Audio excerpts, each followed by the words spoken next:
Welcome to a show about things you can see without going far, and a lot of them are free. If you thought there was nothing in the old hard land, you ought to hit the blacktop with these fools in a van. Look out, they're driving hard, checking out art in their own backyard. Randy does the steering so he won't hurl. Mike's got the map, such a man of the world. That's Don with the camera, kinda heavy on the shoulder. And that giant ball of tape, it's a world record holder. Look out, they're driving hard, checking out art in their own backyard. Look out, they're driving hard, checking out the world in their own backyard. Checking out the world in their own backyard.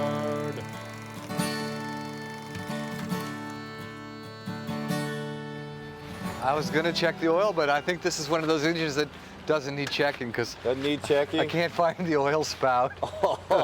No, here it is. I'm just kidding. Well, yeah. Not bad. Yeah. Was it time for viewers like you to pay for a quart of oil I think for us? it is. Have we ever put oil in a van before? On any of our... Dear TV mailbag, who needs click and clack anyway? Hi, Don the camera guy here, revealing some TV weasel tips for a long and prosperous road trip, Rare Vision style. I've never seen Visco oil before. Viscous. I know, well, it's from the Latin root viscu, Viscu. Kids pay attention. slimy. That sounds like a Slimy. viscous rumor. Is the engine gonna thank us? I think it's going to smoke a little. Yeah. It isn't smoking country, you know. I've never seen that wipe your squeegee off technique. Oh, I learned that on the streets of New York. Well, road ready or not, here we come, hitting the blacktop once again, careening around some scenic southern hillsides in search of outsider art and offbeat attractions. There you got Stonewall's arm in one place. Just up here is the rest of his body. Yeah, well, you know, I hear they put a monument out in that field to his arm. But maybe we're getting ahead of ourselves. Oh, this is like the Blue Ridge Mountains. These windy roads are winding us into the Blue Ridge Mountains, and here at the edge of them lies Floyd, a small town where for decades now, hill folk and hippies have lived happily side by side, and where Charlie Coleman has transformed the old mill into a showplace for our kind of art. I came here to get away from the bustling crowds mostly, but I also knew that Floyd had a lot of artists and people like that that made crafts out in the hills, and there wasn't a lot of galleries around, and I liked the building. I saw this building, and it's my 14th building to have to renovate, and to me it's like a blank canvas. It's a good place to display the kind of art that I like. What kind of art is that? It's kind of primitive, kind of homespun. It's the kind of art people do that without any art training. And that relates back to my previous background in psychology, where I worked as a counselor and a therapist. I just learned to appreciate what people are doing kind of intuitively, as opposed to some of the paintings I did, which were kind of rigid, realistic, a lot of work. Didn't do anything to me. They've got some kind of soul in them. This gal over here, Victoria, that does these, used to have her own restaurants and was a chef in restaurants in Florida, and she got multiple sclerosis. At nights when she couldn't sleep because of the pain from her multiple sclerosis, she would a lot of times lay on the floor and paint these. Van Horn, Texas, there's a guy that calls himself Ranhorn. He's moved there. He was a preacher before, and he thinks he paints in the style of Van Gogh. Over there, Alice, she lived on a little ghost town of Terralingua, and she painted, and she looked out the window. That's what she'd be looking at. She was also a singer. I met her when I was going down there to Terralingua to the chili cook-off. These are kind of typical of down here in the southern area of the country. People make face jugs. This is not North Dakota or Virginia. No, I picked this up in Cuba. I got a chance to go to Cuba with a group from Virginia Tech. I like art done by people where there's a story behind it. They're unrehearsed. That's what I like about it. They're unrehearsed. I haven't noticed any cars go by during the time we've been here. Oh, it seemed that traffic. No, we get at least a couple cars a day going by here. I guess I'm thinking of that old real estate thing where they say location. Location. Right, well, I think I would be bothered if I was like really busy all day with customers. And I'd move on to find a smaller, more remote place. Oh, I see the fishies. See? Charlie does have a glorious view out back. Not to mention 2 floors full of everything from black velvet to vintage vinyl. And a comfy couch too, but hunger is now upon me, and Floyd, thanks to its counterculture contingent, claims the best vegetarian food in Southern Virginia. Oh, let's go. I've been waiting for this for 5 days a week, one of which this is not. Closed. Wednesday through Saturday lunch. And this is, Tuesday. uh-oh. Oh. Bitter, you bet, but finding food in Floyd is not so hard to do. So after doing it, we found ourselves skimming along the beautiful Blue Ridge Parkway, which parts periodically for the most perplexing scenic overlooks we've never, well, seen. I think that explains it. Poor View Mountain. Oh, this is the poor view. You're supposed to see it. Yes, it is pretty as a picture, unless you stop to take one. Oh, they lost the view, apparently. I don't know what to say. But luckily I do, since for once I'm actually ready for what comes next. A brief stop here in Roanoke in the shadow of Mill Mountain. Due to poor health, Don Epperly's miniature Graceland has fallen on hard times. But once, not so very long ago, it reigned as the undisputed champion of rock and roll yard art. I built all of this. I built it for my wife, but I've never been out there to see where he lived or anything like that. I did go to one of his shows, but I was kind of up high and watching in binoculars, and I didn't get to look too much. You know, it's kind of like family, you know? It's always been here as long as I have. It's kind of like a younger brother or something. And Mom, we said, is really kind of who's behind all this. She's the Elvis freak, yeah. I hope she doesn't see that. So what was that? Elvis freak. Well, I made it mostly from photographs. She had a picture of every conceivable way you could see the house, every part of it, the front, the back.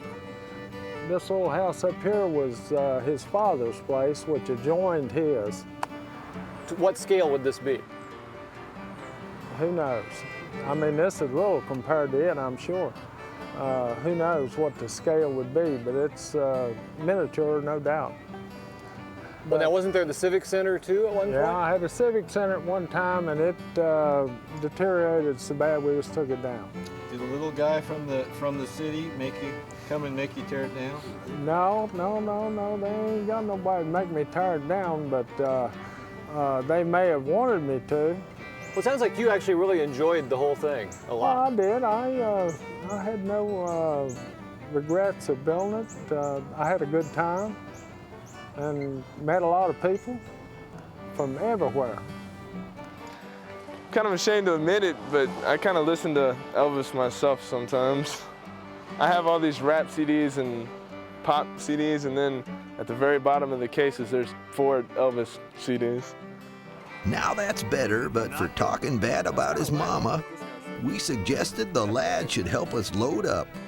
And trust me on this, the world's largest ball of videotape is no miniature. Thank you very much.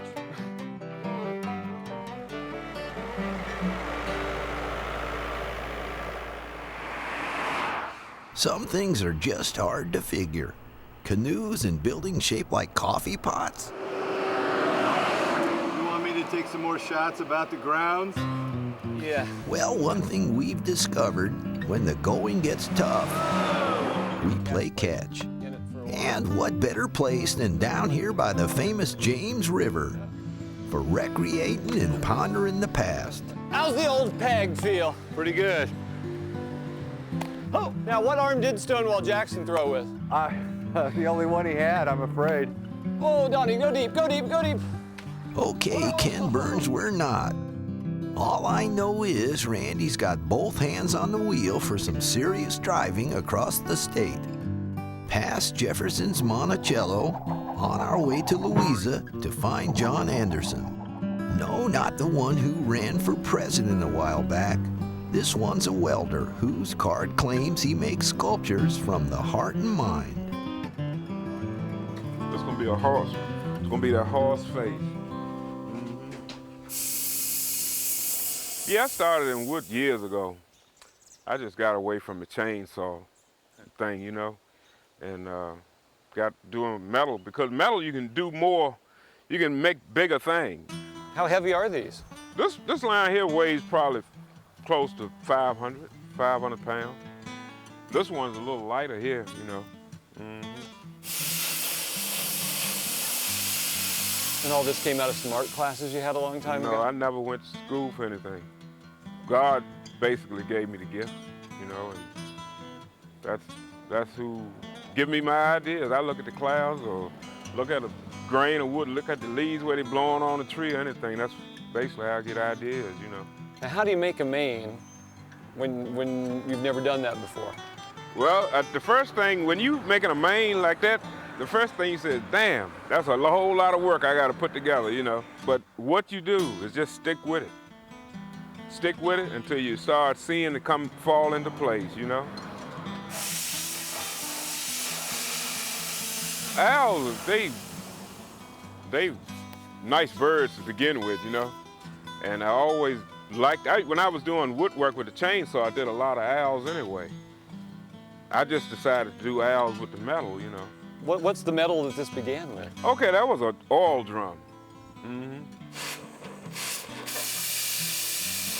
Most stuff I get is junk. Something that people throw away or what have you. When you see an oil drum, you say, oh, that's a praying mantis? Or... No. When I see an oil drum, I want to know whether it's free or not. You know? Is it relaxing to do these kinds of things for you? Yeah, especially at night when it's cool. I love it, you know. Do they have to pull you back in to go to bed? Nah, not really. I tell them leave me alone and they normally take my advice. I have to make time most of the time. I have to make time for it.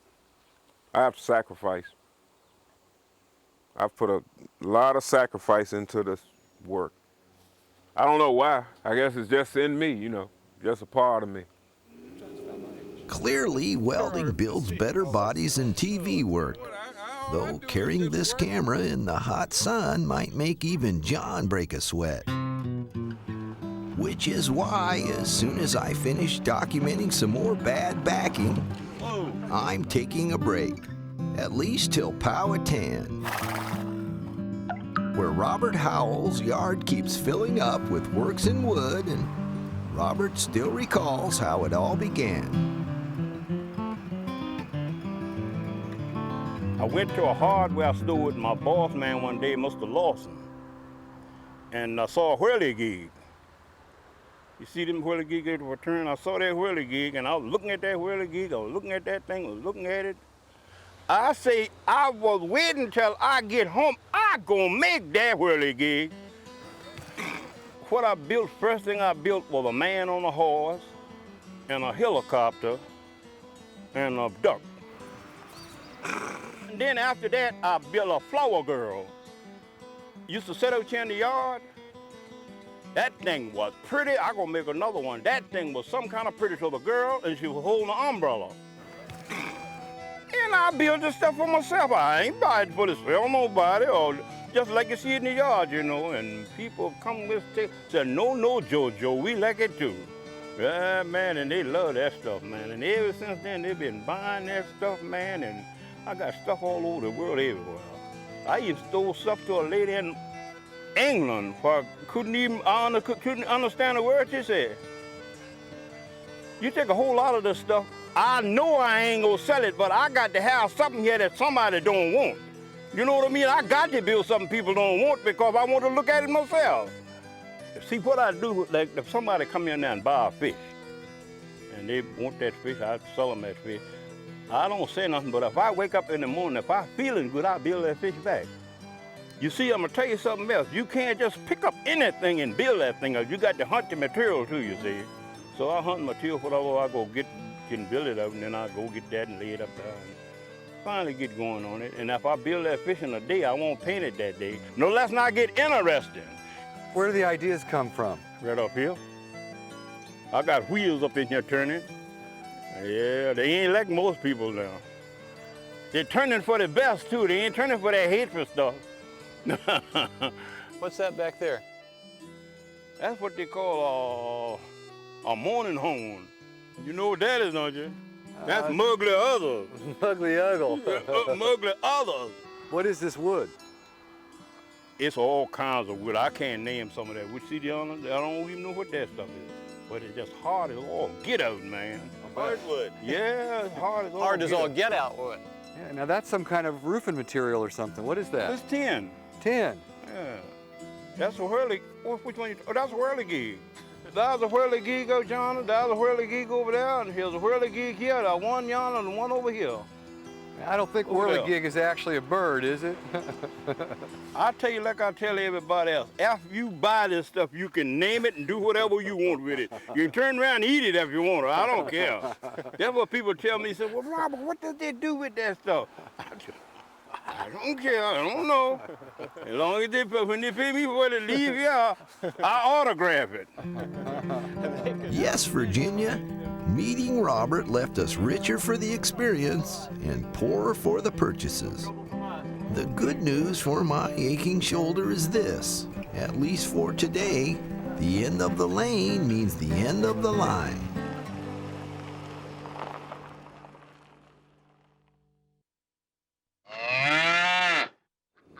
I'm ready.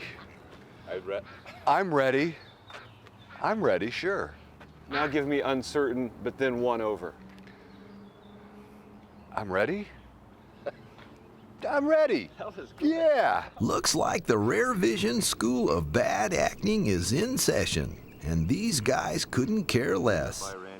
Maybe they're colonial ducks, since this place revels in early Americana. And how's this for irony? We're here to see a throne.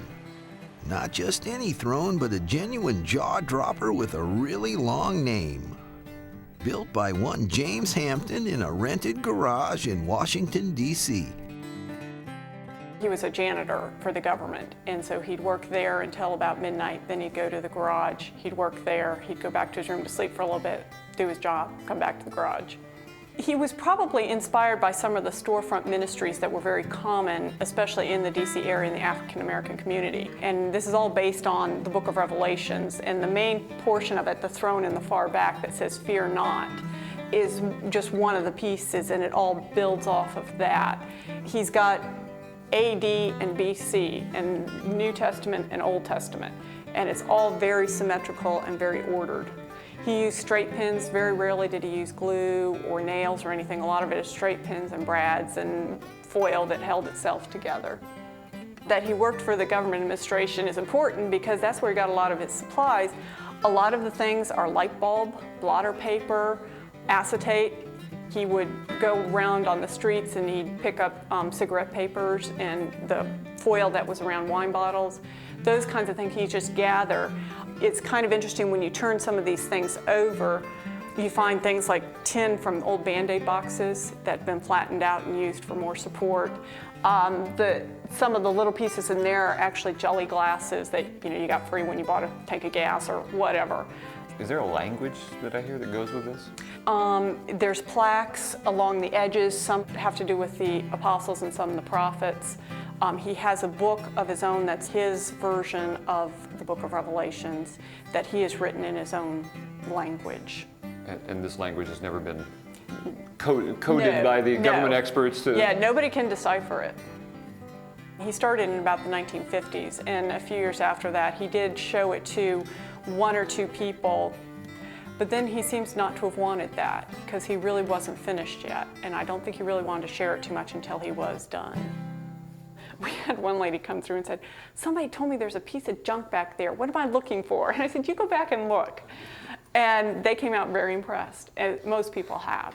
Hampton's handiwork won't be here forever, though. It's on loan from the Smithsonian, who will someday be calling it back home. In the meantime, though, it's an extra good reason to visit this fine folk art facility and stay a while if you can. Which we can't, because once again we're driving like mad. Over bridges and through tunnels into the traffic nightmare known as Virginia Beach. This, it seems, is home base to yet another self-taught artist, a painter whose colorful, complex yellow submarine pieces do seem distinctly different. I don't really know what exactly I'm doing, but the pieces, you know, you just start somewhere, and it's actually kind of difficult to figure out what to put in there. It's kind of fragmented, I guess, and doesn't necessarily, not everything connects, maybe sometimes. Kansas City was started in the middle. Right. And sometimes, though, it starts on a side, one side or the other side, and then it's drawn out first with like something like this. A Sharpie? This, and then watercolor filled in, and then outlined in black watercolor, thin brush. And that's all I ever worked with. I can't remember which character or what came first, but probably this or that, and then you draw it, and then maybe you draw a few more things, and then you paint it. And it does kind of drive you a little wacky. There's a number of pieces that have tombs, catacombs. A lot of pieces have that in there. It's just an idea. Is there some symbology about the water? Or? I don't know. It's just the water is one thing that's easy for me to put in. There's some pieces out there that have like a body that have these organ-looking things, like pink and beige, and it kind of looks like pork chops and stuff inside. There's a lot of crosses come in sometimes. It's just a concept.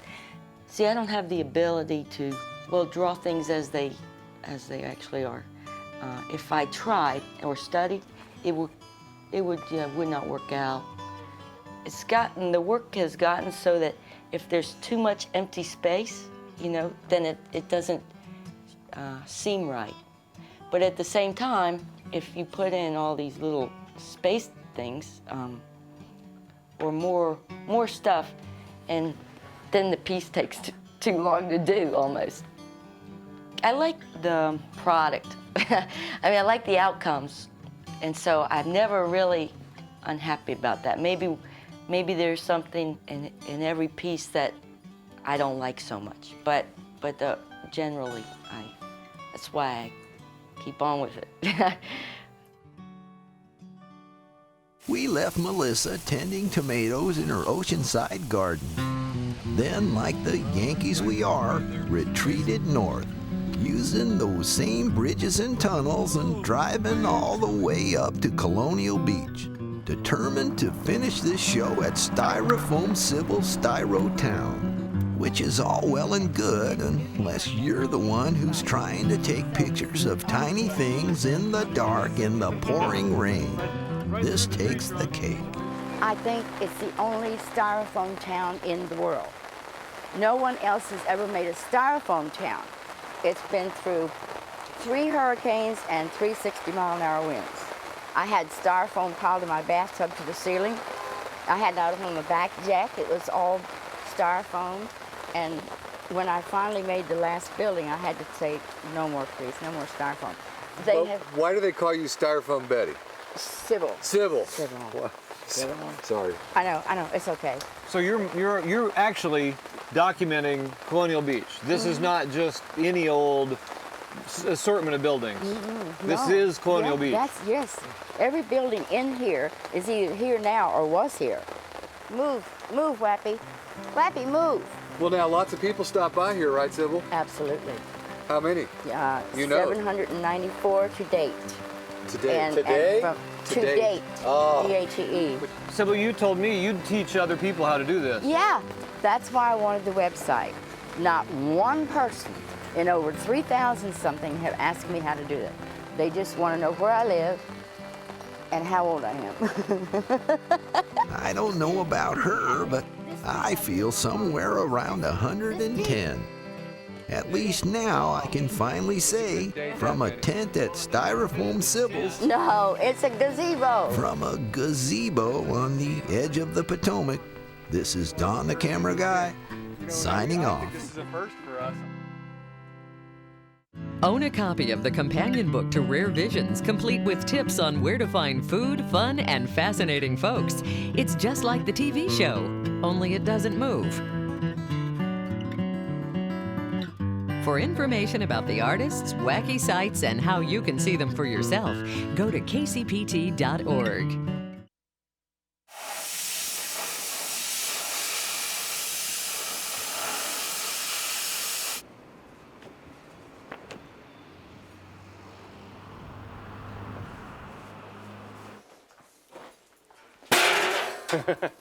I like that technique. I'm ready. I'm ready. I'm ready, sure. Don, can you move that back for us? Can you put that back for him, Don? That's a good spot for it.